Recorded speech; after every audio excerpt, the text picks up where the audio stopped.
týchto priestoroch sa odohráva tá známa scéna s Bokom Polívkom a Karlom Gottom. A z tejto strany Karol Gott sa stretli na tejto ulici, že ja vám tu dám do prestrihu, aby ste mali informáciu o tom, ako to vyzerala tá scéna.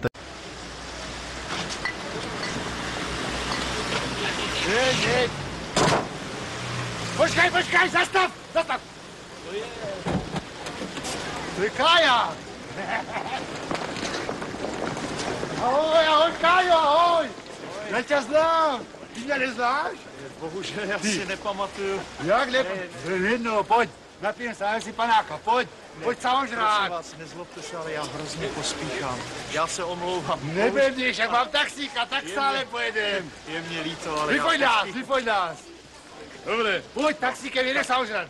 Naschle, bavte se dobře, já pospíchám. Kajo, nebedí, toto všechno je moje. Kajo, toto všechno je moje. Pojď. Co? Pojďte to. Jít, já si tě najdu. No, jistě.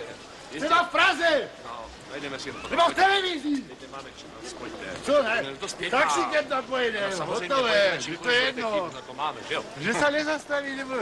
Kále! Ahoj! Už se všichni dívají, pojďte. No nic. Pojďte.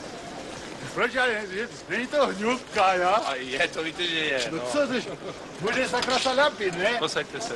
Kde ta slivovica? Posaďte se. To je... Škoda, no. Teď ho nepotřebujeme. No.